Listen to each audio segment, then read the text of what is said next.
Atin na lang si Cherry. Diretsahan na daw. Wala na patumpik-tumpik pa. It's 11:40. Let's do it. Actually, walang kamalay-malay siya, no, na siya na yung napagbintangan sa mga paraw sa Boracay.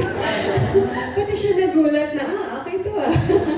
Pero I really love that campaign kasi talagang it's a reminder na before you say yes to anything else, say yes to health. Pero Tito June, I actually got no for my whole family. So, including Jericho. actually, hindi pa. Yan ang mamaya. Trabahuin natin. Noted. Tawagan na natin siya. Pero, I got no for my family. Ate din kasi ako eh. So, apat kaming magkakapatid. And ako talaga yung in charge na bumili ng healthcare para sa kanila. Pero actually, since there are so many choices with the eye care plans, kaya na nila magbayad ng sarili nila. So, so I was able to get for my parents and my 3 siblings. Yeah. So nice, no? Siyempre, nagsimula sa Boracay, and now we have this video that we can share with everyone to really show kung paano siya very accessible for everyone, especially, you know, those who are starting pa lang to work, kung ano ba talaga yung priorities ng isang young adult or young family, or actually no matter what age. And yeah, looking forward to making more plans kung saan tayo pwedeng magparaw pa. May paraw pa ba sa ano? Saan pa ba? Siargao. Siargao! Kung walang paraw doon, magpapanawa si Irene.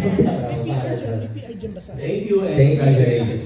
To make it number 1. Wala naman, Tito Gorgie, kasi I think the product speaks for itself eh. So I think ang role ko lang is really to amplify it as much as I can. Share ko sa followers ko, and then hopefully they share it with their family and followers. Pero ang ganda kasi talaga ng produkto, and napaka-thoughtful nila sa buhay natin today, in the sense na imagine pwede kang bumili sa Shopee or sa Lazada ng healthcare. So, it's really tailored para sa ating lahat. And I'm happy that I get to share that message.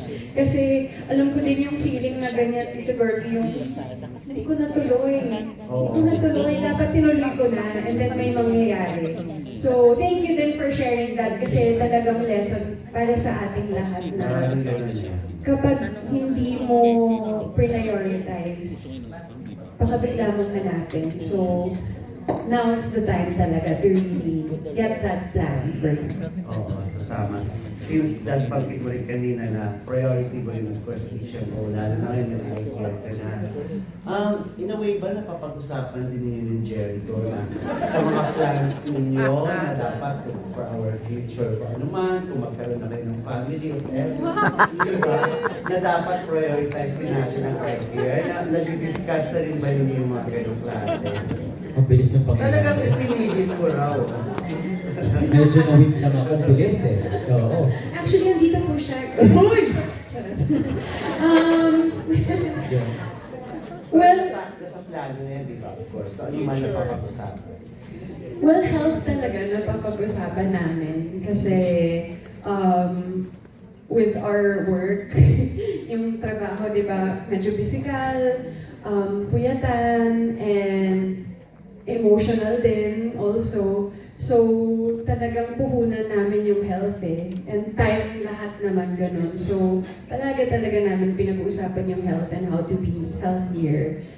Whether it be check-ups or, you know, para sa pamilya namin. Ako, dati sa mga lola ko, yun talaga yung nasa isip ko. So, health is really so important to me. And I'm happy to have a partner in health.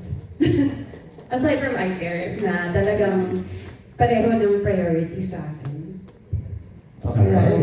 Lastly, Janine, I don't know kung member ka ng actor, no? Pero pwede mo siguro kung anong message mo sa lahat sa group, sa movie industry, sa entertainment industry, na siguro dapat din talaga na magkaroon ng HMO lahat, may mga grupo, DGPI, Actors Guild, ang speed, di ba? Parang plano yata ni Salve Asis na kahit yun ang lahat ng members ng speed, mga entertainment editors. So, prepaid daw sabi ni Chief. Prepaid. So, okay ba sa'yo? Dapat may ganun talaga lahat sa ating industry. Opo. So tingin ko dapat po talaga lahat. And I'm happy kasi 'di ba tayo wala namang ibang bibili ng healthcare para sa atin kasi parang contractual tayo or freelancers. Press, artista, makeup artist, writer. So tayo talaga yung dapat kumilos na gumawa ng paraan para meron tayong healthcare at partner sa health. So happy ako na, merong mga kanya-kanyang grupo. And ang ganda nun na meron po palang option na yung pre-existing condition nyo ay pwedeng partially cover kasi wala pa kang narinig na ganyan sa iba. So, at least, di ba ngayon, merong mga communities that really support group, tapos meron ka pang support from iCare. Yeah, I think siguro magaling introduce niya sa mga groups sa Actually, dyan po sila uupo for lunch. Yes. Thank you po. Thank you very much. Thank you. Alright. We can't miss this opportunity, guys. It was dangling right in front of us. Di ko pwedeng hindi kagatin yun. Picture naman with Sir Ronnie, Doc Mark, and of course, Jericho from iCare. Grabe. Di mo na kailangan mag-try mamaya, Janine. Pwede mo na siyang tanungin kung gusto niya mag-yes sa iCare. Katabi mo na eh. Diba? Show. Saya. Don't show. I love it. Alright. Once again, ladies and gentlemen, a big round of applause to iCare's new brand ambassador, Miss Janine Gutierrez. Sa iCare. What is it about iCare that made you trust their brand? And are there any specific specifics in iCare that you've seen that you've aligned with, your advocacies and your goals in life?